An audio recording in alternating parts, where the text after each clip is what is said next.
রব্বে করিমের প্যারা হাবিব সরকারে দু জাহান সাল্লাল্লাহু আলাইহি ওয়াসাল্লাম ইরশাদ করেছেন,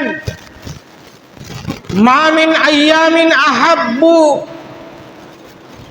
ইলাল্লাহি আন ইয়াতাআব্বাদু লাহু মিন আশরি যিল হিজ্জাহ।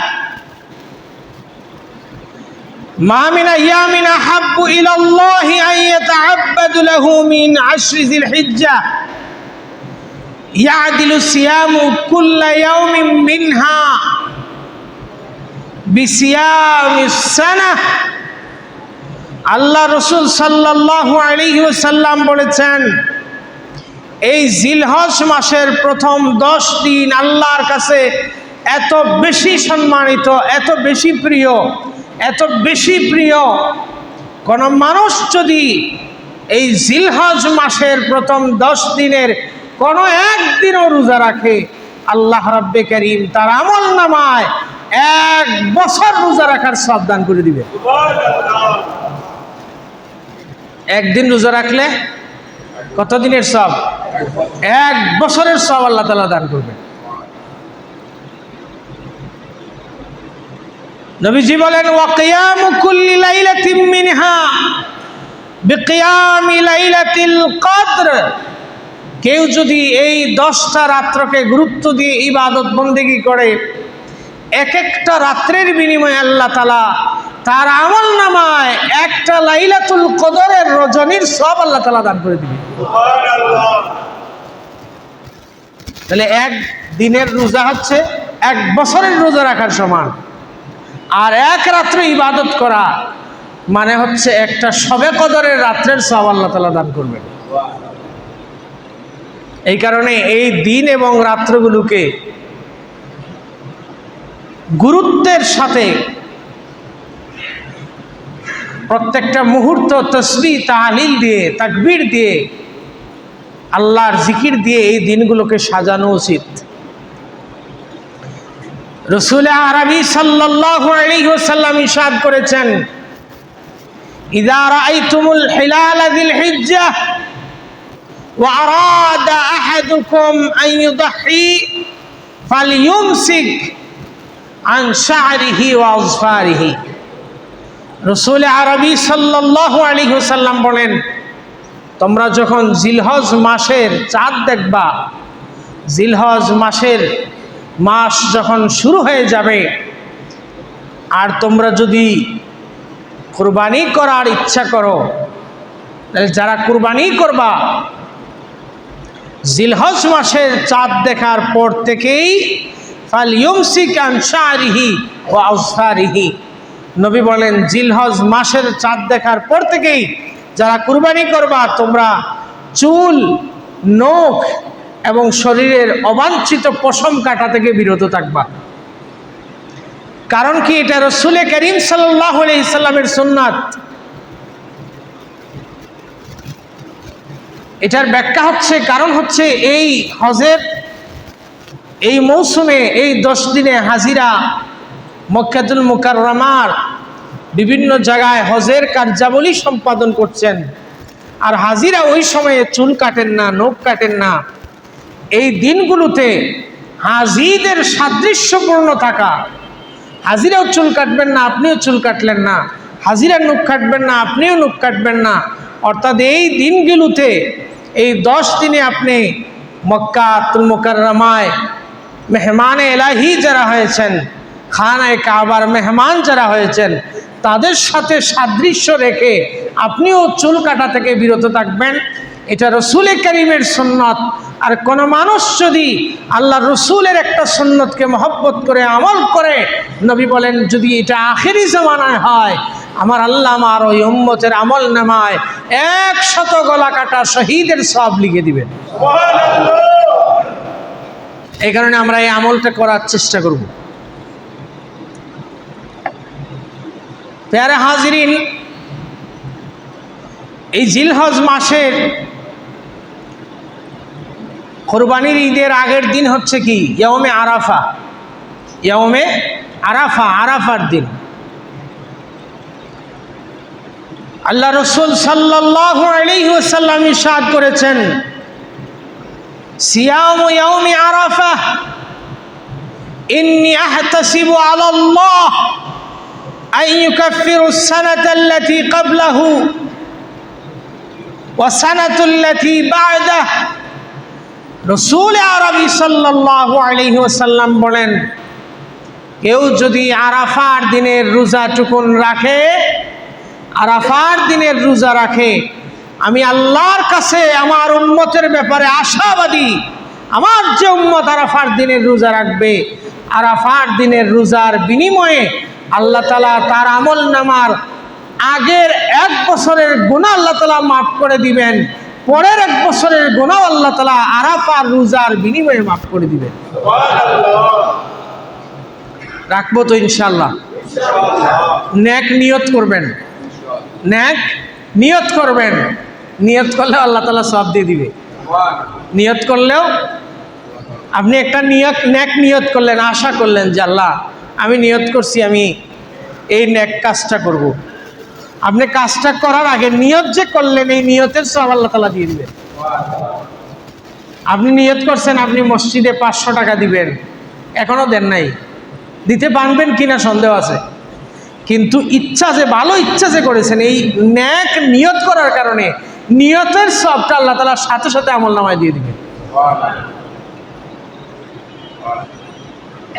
প্যারে হাজিরিন, এই হচ্ছে মোটামুটি জিলহজের সংক্ষিপ্ত ফজিলত আমল।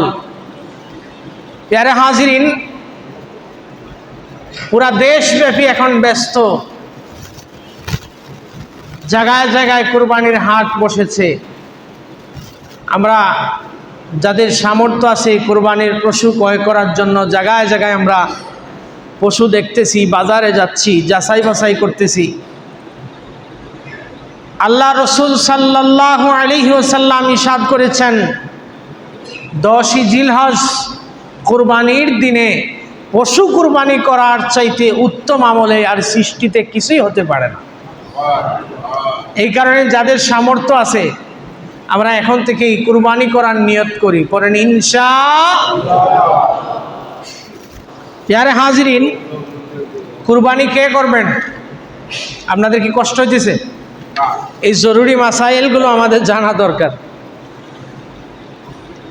একটা মানুষের, আমরা তো মাসালা কম বুঝি, শরীয়তের উসুল, শরীয়তের পরিভাষা কম বুঝি। আমাদের কাছে অনেকেই প্রশ্ন করেন, হুজুর আমার কাছে কত টাকা থাকলে কুরবানি ওয়াজিব হবে? এই নেশাব এগুলো বুঝে না। অনেকেই প্রশ্ন করে, হুজুর কত টাকা থাকলে কুরবানি দিতে হবে, এটা কোন? এই নেশাব টেশাব এগুলা কম বুঝে। কোনো মানুষের কাছে যদি প্রয়োজনের অতিরিক্ত সর্বনিম্ন 52.5 তোলা রূপার সমপরিমাণ অর্থ সম্পদ প্রয়োজনের অতিরিক্ত হয়, এক্ষেত্রে ব্যবসায়িক পণ্য একাধিক বাড়ি আছে। ধরেন নিত্য প্রয়োজনীয় যেগুলো খুরাকির চাইতে, দৈনিক খুরাকির চাইতে অতিরিক্ত, এই জিনিসটাও কুরবানির নেশাবে আসবে। কোনো মানুষ যদি প্রয়োজনের অতিরিক্ত, স্বাভাবিকভাবে প্রয়োজনের অতিরিক্ত 52.5 তোলা রূপার মালিক হয়, তৎপরিমাণ সম্পদ তার কাছে প্রয়োজনের অতিরিক্ত হয়, তাহলে তার উপরে কুরবানি ওয়াজিব হবে।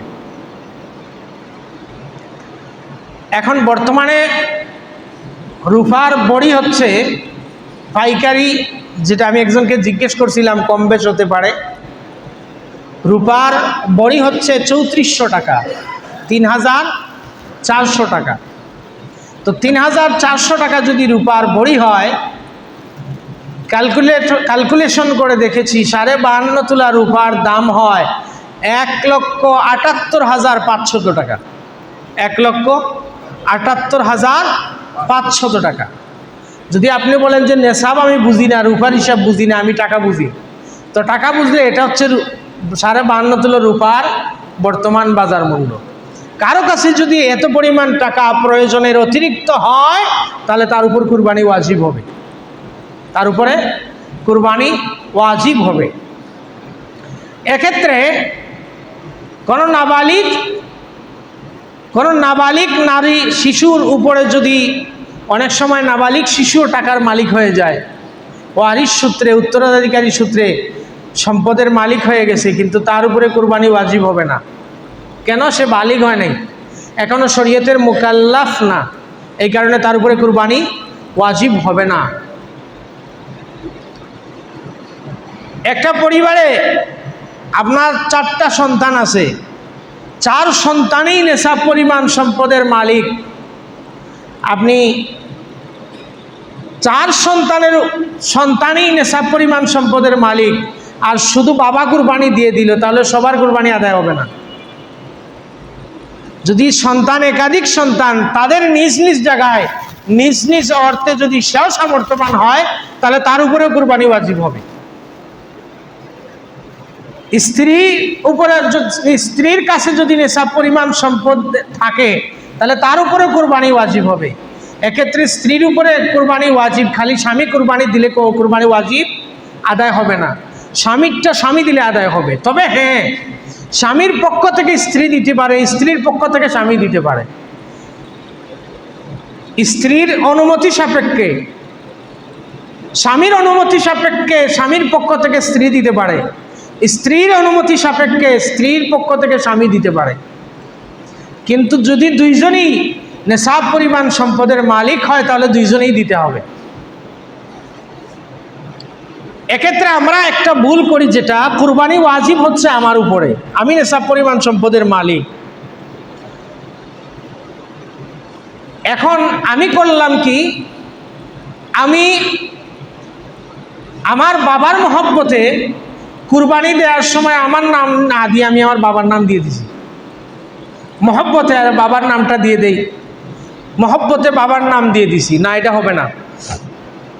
আপনি বাবার নামে তখন দিতে পারবেন, আগে আপনার উপরে ওয়াজিব যেটা হয়েছে ওটা আদায় হওয়ার পরে দিতে পারবেন। আগে নফল না আগে ওয়াজিব? কথা বলেন না, আগে ওয়াজিব না আগে নফল? ওয়াজিব আগে। ওয়াজিব আদায় হয়ে গেলে তারপরে নফল দিতে পারবেন। আপনার বাবার উপর যদি কুরবানি ওয়াজিব না হয়, আর আপনি যদি বাবার পক্ষ থেকে দিতে চান, তাহলে ওটা নফল। ওই নফল কুরবানি দিতে হলে আগে আপনার উপর যদি ওয়াজিব থাকে, ওটা আগে আদায় করবেন, করার পরে তারপরে আপনার বাবার পক্ষ থেকে দিতে পারেন। আবার অনেকেই ক্ষেত্রে ভুল করেন, আমার বাবা নাই, আপনার নিজের উপরে কুরবানি ওয়াজিব, আপনি আপনার নিজেরটা না দিয়ে আপনি আপনার মৃত বাবার নামে দিয়ে দিচ্ছেন, না, ওটা হবে না। আগে আপনার উপরে যেটা ওয়াজিব ওটা আদায় করার পরে যদি আপনার ভাগ থাকে, তখন আপনি 7টা নাম আছে, ওখানে আপনার বাবার নাম এড করতে পারেন, মার নাম এড করতে পারেন। কথাটা বুঝাইতে পারছি? আগে আপনারটা আদায় করতে হবে। প্যারে হাজিরিন, এখানে আরেকটা মাসালা হলো, ধরেন আপনার বাবা মার উপরে কুরবানি ওয়াজিব ছিল, বাবা কুরবানি দিতে পারেন নাই, বাবা আপনাকে ওসিয়ত করে গেছেন যে বাবা আমার নামে এই কুরবানিটা করে ফেলো, আমার নামে একটা কুরবানি করো। এক্ষেত্রে মাসালা হলো, যদি আপনার বাবা ওসিয়ত করে যান কুরবানি, আর আপনি ওসিয়তের কুরবানি করেন, তাহলে ওই কুরবানির পশুর গুস্তগুলো আপনি খেতে পারবেন না, ওইটা পুরাটাই সদকা করে দিতে হবে। এটা ভালো করে খেয়াল করেন, অনেকের মা বাবা কিন্তু ওসিয়ত করে যান, যদি ওসিয়তের কুরবানি হয়, তাহলে ওই কুরবানির পশুর গুস্ত আপনি খেতে পারবেন না, ওইটা পুরাটাই গরিব দুঃখীর মধ্যে কি করতে হবে? দান করে দিতে হবে। কিন্তু এমনিতেই আপনার মা বাবার নামে নফল হিসাবে আপনি কুরবানি করছেন, এটার গুস্ত আপনি 3 ভাগ করে 1 ভাগ রাখবেন, 1 ভাগ আত্মীয় স্বজনের জন্য রাখবেন, 1 ভাগ দান করে দিতে পারবেন, এটা ঠিক আছে। প্যারে হাজিরিন, এখানে আরেকটা মাসালা আমাদের অনেক কুরবানির সময় অ্যাড হয়ে যায়। কুরবানির সাথে আমরা অনেকেই আকিকা করি না? কুরবানির সাথে আমরা অনেকেই আকিকা করি। হ্যাঁ, কুরবানির সাথে আকিকাও করা জায়েজ আছে, তবে খুব ভালোভাবে খেয়াল করবেন, একটা গরু কিংবা একটা মহিষ কিংবা একটা উট কুরবানি কয় ভাগে করা যায়? একটু কথা বলেন, আপনারা কি ঠান্ডা লাগছে? 7 ভাগে করা যায়। এই 7টা ভাগের মধ্যে যদি আকিকা করতে হয়, দেখা গেল আপনি এখানে বাঘ আছে 7টা, আপনি আকিকা দিয়ে দিচ্ছেন 4টা আর কুরবানি দিচ্ছেন 3টা, তাহলে ওটা শুদ্ধ হবে না। এটা হতে পারে, কুরবানি হতে পারে 4টা, আকিকা হতে পারে 3টা। অর্থাৎ কুরবানির ভাগ বেশি হতে হবে, আকিকার ভাগ কম হতে হবে। এই কারণে 7 ভাগে কুরবানি দিলে এই মশালাটা খেয়াল করবেন যে আমরা কয়টা আকিকা দিচ্ছি, কয়টা কুরবানি করছি। আকিকা এবং কুরবানি এই 7টার মধ্যে যেন বেশি হবে কোনটা? কুরবানি যেন বেশি হয়। কুরবানির গোশত এবং আকিকার গোশত ভাগ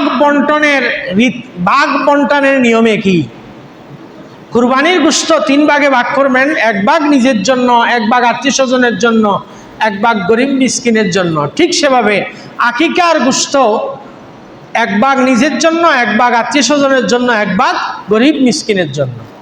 তবে এখানে আমাদের দেশে একটা কুসংস্কার চালু আছে, কুরবানি আকিকা করার পরে আকিকার গোশত মা বাবা দাদা দাদি নানা নানি এগুলোরে খাইতে দেয় না। আসেনি? কয় না বাবা বলে খাইতে পারবে না, নানা নানি খাইতে পারবে। অফারটা কি করলাম?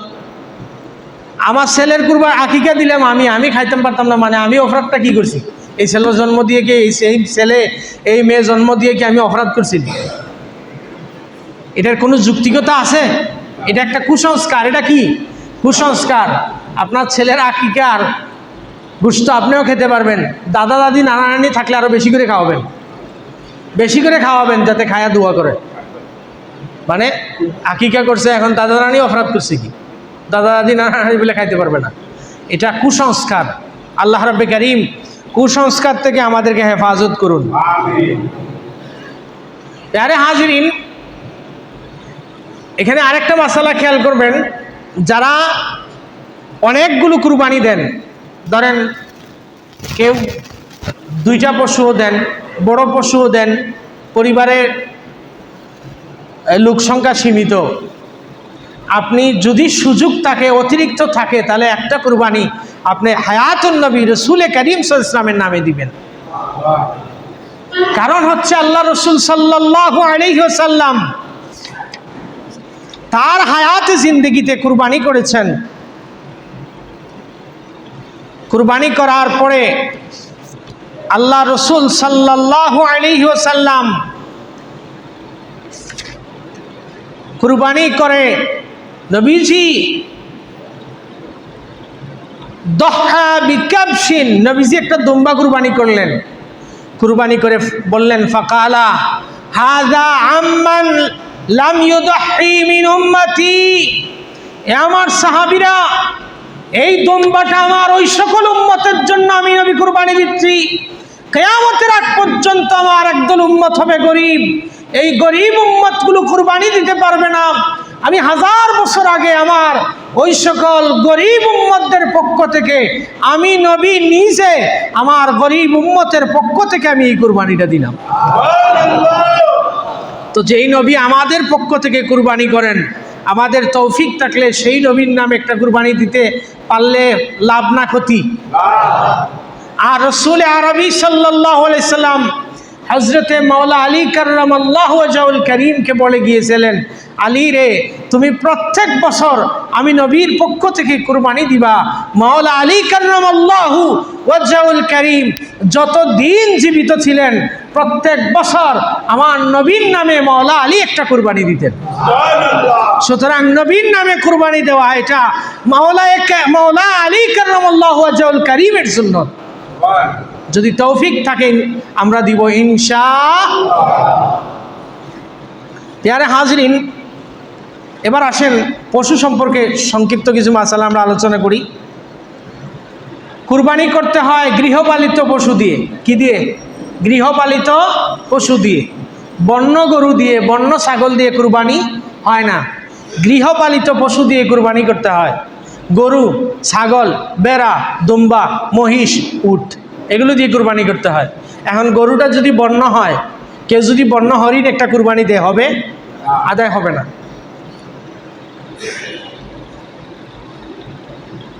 এই পশুগুলো কুরবানি করার ক্ষেত্রে বেড়া, দুম্বা, ছাগল, এগুলো ছাগল সর্বনিম্ন 1 বছর হতে হবে। 1 বছরের নিচে যদি হয় তাহলে এই ছাগল দিয়ে কুরবানি আদায় শুদ্ধ হবে না। এটা খুব জটিল কথা, কিন্তু এটা ভালো করে ছাগল যারা খাসি যারা ক্রয় করবেন এটা খুব শিওর হয়ে ক্রয় করার চেষ্টা করবেন। কিন্তু যদি বিক্রেতা সিওরিটি দেয়, আপনি এক বয়স কেমনে বুঝবেন? পশুর তো জন্ম নিবন্ধন নেই, ওটা তার বোঝা যাবে না। এখন কসাই কিংবা বিক্রেতা যেটা বলছে তার কথার উপরে যদি ভিত্তি করে আপনি বয়স নির্ধারণ করেন বা বয়স জাস্টিফাই করে কুরবানি করেন, তাহলে কুরবানি আদায় হয়ে যাবে। তবে সাবধান থাকবেন, যদি 1 বছরের ছাগল যদি 1 বছরের নিচে হয় তাহলে কুরবানি শুদ্ধ হবে না। কিন্তু ভেড়া এবং দুম্বা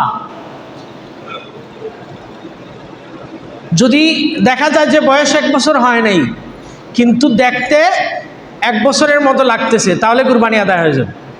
কিন্তু ছাগল যদি দেখতে বহু মোটা তাজা হয় আর বয়স যদি 1 বছর না হয় তাহলে কুরবানি হবে না। আর গরু মহিষ বয়স সর্বনিম্ন কত বছর? 2 বছর। আর উট হলো 5 বছর। এই বয়সটার খেয়ালটা করবেন। এখানে মনে রাখবেন, কোনো পশু এমন ত্রুটিপূর্ণ হয়, ধরেন একটা পশু 4 পায়ে হাঁটতে পারে না, 3 পায়ে ভর দেয়, 1 পা দিয়ে সে চলতে পারে না, 3 পায়ে হাঁটে, তাহলে এই পশু দিয়ে কুরবানি হবে না, বিশুদ্ধ হবে না। অথবা পশুটা এমন দুর্বল, সে হেঁটে হেঁটে কুরবানির জায়গা পর্যন্ত যেতে পারছে না, তাহলে ওই পশু দিয়ে কুরবানি শুদ্ধ হবে না। আমরা অনেকেই কুরবানির পশু ক্রয় করার সময় কুরবানির পশুর শিং দেখি, কান দেখি, লেজ দেখি, এগুলো দেখা উচিত। যদি দেখা যায় কোনো পশুর কান কিংবা লেজ 3 ভাগের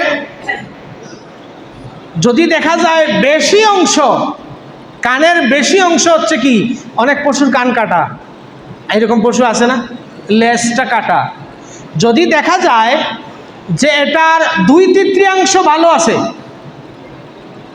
কানটার 2/3 ভালো আছে, তাহলে কুরবানি দিয়ে এই পশু দিয়ে কুরবানি জায়েজ হবে। কিন্তু দেখা যায় যদি যে 2/3 নষ্ট, তাহলে ওই পশু দিয়ে কুরবানি হবে, বিশুদ্ধ হবে না। লেজটাও যদি এরকম দেখা যায় 2/3 কি, বেশি অংশ কি নষ্ট, এটা বেশি খুঁত, তাহলে এটা দিয়ে কুরবানি শুদ্ধ হবে না। কিন্তু 2/3 যদি ভালো থাকে, 3 ভাগের 2 ভাগ ভালো আছে, তাহলে ওটা দিয়ে কুরবানি জায়েজ হবে।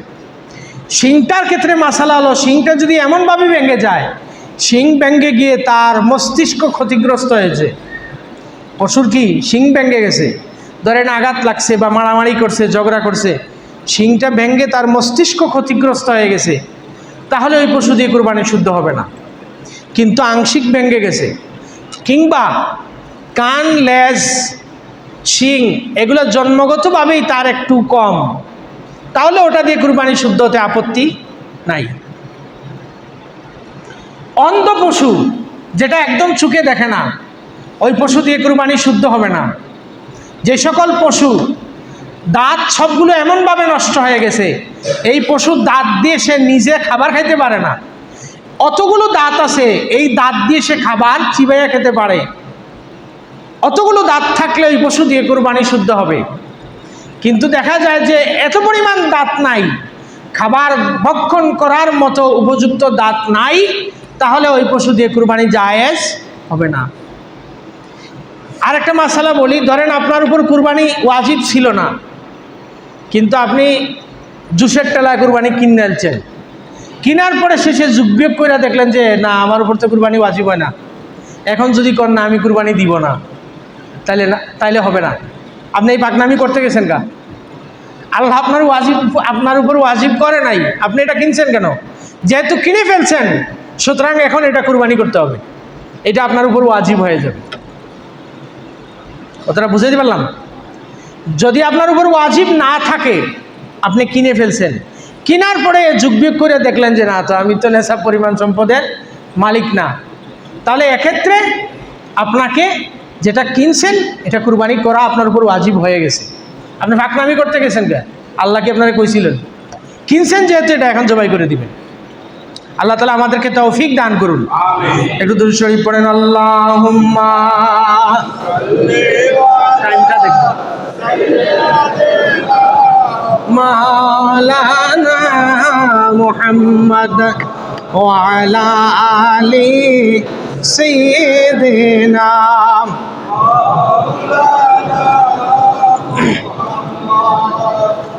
উসিলা নবীকে নিয়াম কান্দিলে না দম খোদা তাআলার হইল দয়া করিলেন কবুল দোয়া আল্লাহুম্মা সাইয়্যিদিনা মাওলানা মুহাম্মাদ ওয়া আলা আলিহি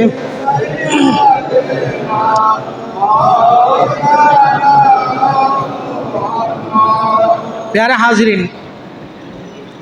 তো এই কোরবানির জরুরি যতগুলো আমার জেহেনে আসছে বললাম আর কি। তাও কোনো মাসালা যদি আপনার খটকা থাকে, জানার ইচ্ছা থাকে, জেনে বুঝে কুরবানি করবেন। সাবধান, যারা অংশীদারি ভিত্তিতে কুরবানি করবেন, এক্ষেত্রে দেখবেন 7 জনে কুরবানি করবেন। আপনার অংশীদার যদি সুদকুর হয়, আপনার অংশীদার যদি ঘুষখোর হয়, আপনার টাকা যদি একদম জমজম কূপের পানির মতো যদি স্বচ্ছ হয়, হালাল হয়, আর অংশীদারি যে হবে এই 7 জনের মধ্যে একজন যদি ঘুষখোর থাকে, একজন যদি সুদখোর থাকে, একজন যদি হারামখোর থাকে, তাহলে একজনের কারণে বাকি 6 জনের কুরবানি ধ্বংস হয়ে যাবে। এই কারণে সাবধান থাকবেন, কোরবানির পার্টনার চয়েস করার ব্যাপারে খুবই সতর্ক থাকবেন। আমি কার সাথে কুরবানি করছি, যদি সেই রকম পার্টনার আপনি না পান, তাহলে একা একটা খাসি কুরবানি দিবেন। কুরবানি নষ্ট হওয়ার চাইতে বড় কুরবানিতে শরিক হয়ে কুরবানি নষ্ট করার চাইতে ছোট কুরবানি দেওয়া ভালো না? এই কারণে এটা খুব সাবধানতার সহিত খেয়াল রাখবেন। প্যারে হাজিরিন, আমাদের দেশে আমরা যেটা করি, কুরবানি করার পরে আমরা কুরবানির পশুটা কাটার জন্য, জবাই করার জন্য আমরা খোসাই রাখি, বা অনেকে কাটাছাটা এক্সপার্ট তাদেরকে রাখি। সাবধান, যাদেরকে আপনি আপনার কুরবানির পশু কাটছাট করার জন্য রাখবেন, কাটার জন্য রাখবেন, তাদের পারিশ্রমিক হিসাবে আপনার এই কুরবানির পশুর গোশত দিতে পারবেন না। যে খোসাই আমার পশুটা কাটতে গেছে, আমি তারে 5 কেজি মাংস দিয়ে দিলাম, এটা না জায়েজ, এটা জায়েজ হবে না। আপনি তাকে হাদিয়া স্বরূপ একটা অংশ দিতে পারেন, হাদিয়া হিসাবে। যে একটা লোক আমার পশুটা কাটছে, আমি হাদিয়া হিসাবে তাকে কিছু গোশত দিতে পারি। কিন্তু আমার পশুটা কাটার জন্য সে যে আমার পশুটা কাটতে দেয়া পরিশ্রম করলো, এটার বিনিময়ে তার সেই পরিমাণ উজরত, সেই পরিমাণ পারিশ্রমিক আমি আমার পক্ষ থেকে দিয়ে দিব। কিন্তু পারিশ্রমিক হিসাবে কুরবানির পশুর গোশত দেওয়া যাবে না। ধরেন কাজের লোক কিংবা কেউ জবাই করে দিছে, হুজুরকে আমি এই জবাই করার বিনিময় হিসেবে গোশত দিয়ে দিলাম, এটা জায়েজ হবে না। কিংবা জবাই করার বিনিময়ে আমি তাকে চামড়া দিয়ে দিলাম, এটা জায়েজ হবে না। তার পারিশ্রমিকটা তাকে আলাদাভাবে দিতে হবে। এরপরে খেয়াল রাখবেন, কুরবানির গোশত কিন্তু ধনী গরিব সবাই একে অন্যকে দিতে পারে, সবাইকে দিতে পারবেন। আমরা অনেকেই মনে করি অমুকে কুরবানি দিছে, তাকে গোশত দেওয়া যাবে না। না, ব্যাপারটা এরকম না। আপনি কুরবানির গোশত আরেকজনে কুরবানি করছে, তাকেও দিতে পারবেন, হাদিয়া হিসাবে দিতে পারবেন। তবে হ্যাঁ, তাকে দেওয়ার চাইতে একজন গরিবকে দেওয়া বেশি ভালো। একজন যিনি কুরবানি করছেন তাকে দেওয়ার চাইতে একজন গরিবকে দেওয়া ভালো। কিন্তু আপনার প্রতিবেশী একজন আছে, মহব্বত বিনিময় করার জন্য যদি আপনি একটু গোশত দেন কিংবা সে আপনাকে দেয়, তাহলে এটা গ্রহণ করতে পারবেন, জায়েজ আছে। কিন্তু সাবধান, এটা ভালো করে খেয়াল করবেন, আপনি কুরবানি করেছেন, আপনার দুয়ারে একজন গরিব মানুষ আসছে, দেখা গেল কুরবানির গোশত আপনি তাকে দেওয়ার সামর্থ্য, সেই পরিমাণ গোশত আপনার কাছে আর নাই, তাকে একটা মুচকি হাসি দিয়ে খুশি করে বাড়ি থেকে বিদায় করবেন। যদি একটা গরিব মানুষ, অসহায় মানুষ আপনার বাড়ি থেকে কুরবানির গোশত না পেয়ে মন খারাপ করে বাড়ি যায়, আল্লাহ একজন আছেন না নাই? আম্মা সাইলা ফালা তানহার। আপনার দরজা থেকে আপনি লক্ষ টাকা দিয়ে কুরবানি করলেন, আর একটা গরিব অসহায় মানুষ আপনার দরজা থেকে মন খারাপ করে বাইর হয়ে গেল, কমপক্ষে তাকে মুচকি হাসি দিয়ে বলে খুশি করে বিদায় দিবেন, ধমকাবেন না, খারাপ আচরণ করবেন না। মনে রাখবেন, কুরবানির পশুর গোশত ক্রয় বিক্রয় করা জায়েজ নাই, ক্রয় বিক্রয় করা কি নাই, জায়েজ নাই। কিন্তু কোনো গরিব মানুষকে আপনি দান করছেন, সে নেওয়ার পরে সে বিক্রি করতে পারবে, কিন্তু আপনি চাইলে বিক্রি করতে পারবেন। আপনি যদি কোন যে না আমি নলিটা বিক্রি করে ফেলি, চর্বিটা বিক্রি করে ফেলি, মাথাটা বিক্রি করে ফেলি, বটটা বিক্রি করে ফেলি, এটা জায়েজ? হয় খাবেন না হলে খাওয়াবেন, হয় খাবেন না হলে খাওয়াবেন। কুরবানির করার উদ্দেশ্য কাকে খুশি করা? সবাই বলেন, কাকে খুশি করা? হযরত ইব্রাহিম খলিলুল্লাহর এই স্মরণে কুরবানি করা। আবুল আম্বিয়া হযরত ইব্রাহিম আলাইহিস সালাম আপন পুত্র 13 এবং 14 বছরের সন্তান ইব্রাহিম খলিলুল্লাহ, শেষ বয়সের সন্তান হযরত ইসমাইল জবিহুল্লাহ, শেষ বয়সে সন্তান হয়েছে। আল্লাহ রাব্বে করিমের দরবারে দোয়া করেছেন, রব্বি হাবলি মিনাস সালিহিন, মালিক আপনি আমাকে একটা নেককার সন্তান দেন। আল্লাহ রাব্বে করিম ইব্রাহিম নবীকে সুসংবাদ দিলেন, ফাবাশশারনাহু বিগুলামিন হালিম। আল্লাহ রাব্বে করিম ইব্রাহিম নবীকে একজন অনুগত সন্তানের সুসংবাদ দান করলেন। এই আদরের সন্তান শেষ বয়সে যদি কারো সন্তান হয়, ওই সন্তানের প্রতি আল্লাহর কম থাকে না বেশি থাকে? ইব্রাহিম নবীর আদরের সন্তান ইসমাইল মাত্র 13 কিংবা 14 বছরের হয়েছেন। ফালাম্মা বালাগা মাআহুস সাইয়া قال يا بني إني أرى في المنام أني أذبحك। 13 কিংবা 14 বছরে উপনীত হওয়ার পরে ইব্রাহিম খলিলুল্লাহ স্বপ্নে দেখলেন, বাবারা দুনিয়ায় আপনার আমার স্বপ্ন আর নবীর স্বপ্ন কি এক? সকল নবীদের স্বপ্ন হলো ওহী, এটা হলো ওহী, ডাইরেক্ট ওহী। ইব্রাহিম নবী স্বপ্ন দেখার পরে ভাবলেন, এটা তো আমার মালিকের নির্দেশ। ইব্রাহিম নবী ইসমাইল আলাইহিস সালামকে বললেন, ক্বালা ইয়া বুনাইয়া, আরে আমার বাবা, ইন্নী আরা ফিল মানাম, বাবারে আমি স্বপ্নে দেখছি, আন্নী আযবাহুক, রে আমার সন্তান ইসমাইল, আমি ইব্রাহিম, আমি স্বপ্ন দেখেছি তুমি আমার আদরের সন্তানের গলায় ছুরি চালাইয়া কুরবানি দিয়ে দিচ্ছি। এই যুগে যদি কোনো সন্তান, কোনো বাবা যদি ছেলেরে কয়, বাবারে আমি কাল রাত্রে স্বপ্নে দেখছি তোরে কুরবানি দিছি, আল্লাহর জন্য তোরে কুরবানি দিছি রে বাবা, আগামীকাল তোরে কুরবানি দিয়ে দিব। সন্তান কইব, বাবা যদি মানুষ কুরবানি দিয়াই আল্লাহরে খুশি করা যায়, তো আপনার বয়স বেশি হয়ে গেছে, আপনি একটু শুয়ে যান, আপনারে কুরবানি দিয়ে আমি আল্লাহর সন্তুষ্টি হাসিল করি। পোলাপান এরকম কইব কি কইব না? ইসমাইল জবিহুল্লাহ ইব্রাহিম নবী ডেকে বলেন, ফানজুর মাযা তারা, বাবা আরে আমি যে স্বপ্ন দেখলাম এই ব্যাপারে তোমার অভিমত কি? কেমন বাবার কেমন সন্তান, কেমন বাবা আর কেমন সন্তান? ক্বালা ইয়া আবাতি ফাআল মা তুমার, ওগো পয়গম্বর ইব্রাহিম খলিলুল্লাহ আব্বাজান, ইয়া আবাতি ফাআল, বাবা গো যা দেখছেন, ইয়া আবাতি ফাআল মা তুমার, বাবা আপনি যেইভাবে দেখেছেন আমার গলায় ছুরি চালাইবেন, আল্লাহ আপনাকে নির্দেশ দিয়েছেন, সাতাজিদুনি ইনশাআল্লাহু মিনাস সাবিরিন। বাবা গো ছুরি চালায়া যদি আপনি আমার গলায় ছুরি চালাইলে যদি আমার আল্লাহ খুশি হয়, আমি ইসমাইল আপনার ছুরির নিচে শুইতে এক মুহূর্ত বিলম্ব করব না, ধৈর্যশীল হয়ে আপনার ছুরির নিচে শুইতে প্রস্তুত আছি।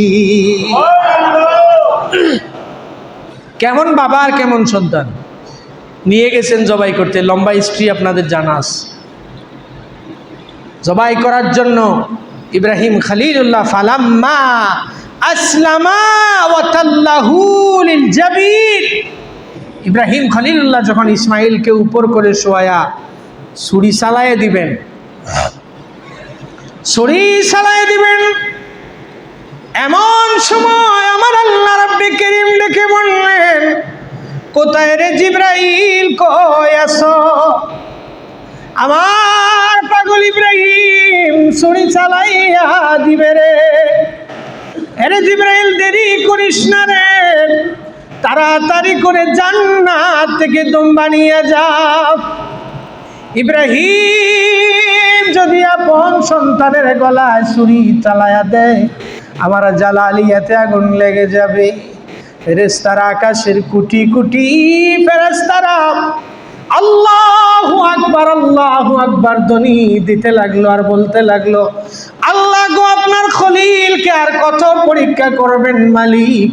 আপন বাবার গলায়, আপন বাবার হাতে দিয়া যদি ছেলের জবাই দেন গো মালিক, আপনার নামের কলঙ্ক হয়ে যাবে।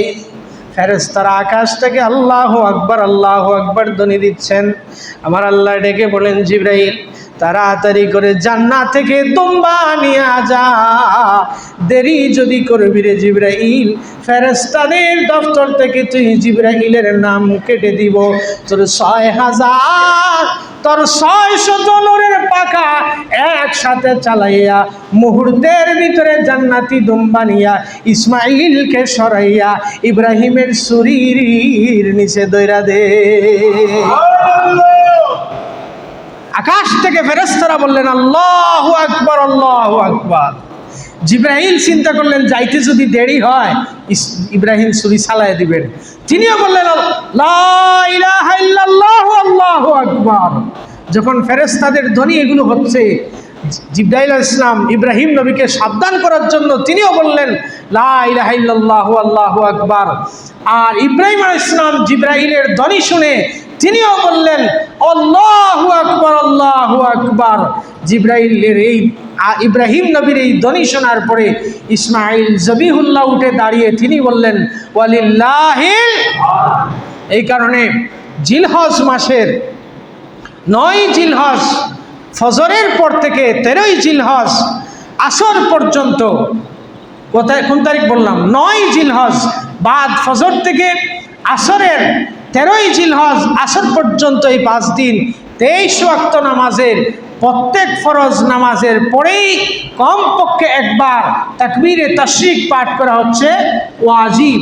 পুরুষরা আস্তে পড়বেন, পুরুষরা জুড়ে জুড়ে পড়বেন, মহিলারা আস্তে আস্তে পড়বেন। জামাতে নামাজ হলে ইমাম সাহেব ভুলে গেলে মুসল্লিরা স্মরণ করাই দিবেন। এই কারণে এটা খুব খেয়াল রাখবেন, এটা প্রত্যেকের উপর কি ওয়াজিব। কয় তারিখ থেকে? ৯ তারিখ থেকে কত তারিখ পর্যন্ত? ১৩ তারিখ পর্যন্ত। আল্লাহ রাব্বে কারীম আপনাকে আমাকে এই তাকবীরে তাশরিক যথাযথভাবে আদায় করার তৌফিক দান করুন।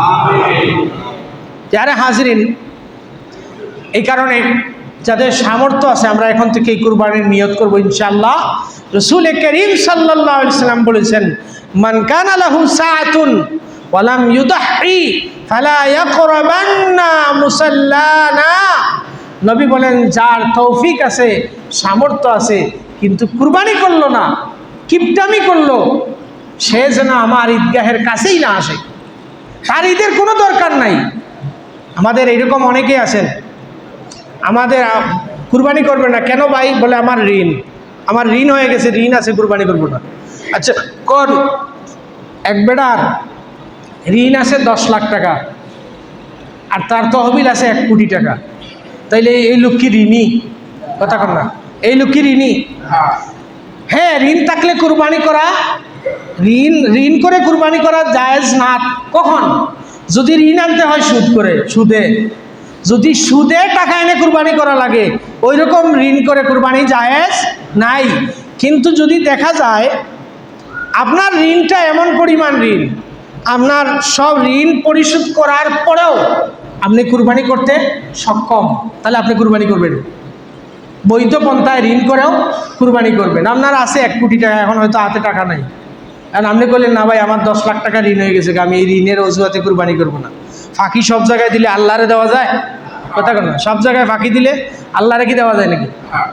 যারে হাজরিন, সবশেষ যেটা বলবো, ইনশাল্লাহ আগামী ঈদুল আজহার নামাজ আমাদের এই মসজিদে 2টা জামাত হয়। কয়টা? 2টা। প্রথম জামাত হবে 6:45 আমরা মসজিদে চলে আসবো ইনশাল্লাহ। 7:15 জামাত হবে।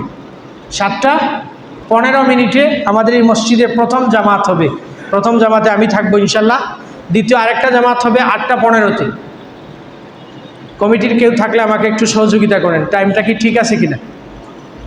একটা হলো প্রথম জামাত হবে 7:15, দ্বিতীয় জামাত হবে 8:15। এবং আমরা এর আগের থেকে 6:45 7:45 থেকে আমরা ঈদের আলোচনা শুরু করে দিব। মনে রাখবেন, ঈদের জামাতে আগে আগে আসা কি মুস্তাহাব, যাতে ইমামের কাছাকাছি বসতে পারেন। আগে আগেই আসা মুস্তাহাব, এবং সম্ভব হলে পায়ে হেঁটে আসা মুস্তাহাব, সুন্নত। আর এক পথে আসা আরেক পথে যাওয়াটা সুন্নত। আসবেন এই পথে, যাবেন ওই পথে, এটা সুন্নত। আল্লাহ রাব্বে কারীম যেন আমাদেরকে যথাসময়ে সুস্থতা হালতে, সুন্দর আবহাওয়ায়, সুন্দর পরিস্থিতিতে আল্লাহ রাব্বে কারীম যেন বিশুদ্ধভাবে কুরবানি করা এবং ঈদের জামাত যথাযথভাবে আদায় করার তৌফিক দান করেন। আবারও বলছি, প্রথম জামাত হবে 7:15, দ্বিতীয় জামাত হবে 8:15। প্রথম জামাতে আমি থাকবো ইনশাল্লাহ। আর মনে রাখবেন, জামাতের আগে কিন্তু কুরবানি করবেন না। জামাতের আগে কুরবানি উচিত না। ঈদের জামাত পড়ার পরে কুরবানি করবেন। আপনি যিনি কুরবানি করবেন, কুরবানি দাতা যিনি হবেন, তিনি ঈদের জামাত পড়ে, ঈদের নামাজ পড়ে দেয়া কুরবানি করবেন। আগে করা জায়েজ নাই। আল্লাহ রাব্বে কারীম আমাদেরকে তৌফিক দান করুন। ওয়া আখির দাওয়ানা আনিল হামদুলিল্লাহি রাব্বিল আলামিন। এই এটা একটু দিয়ে দাও আমার কাছে।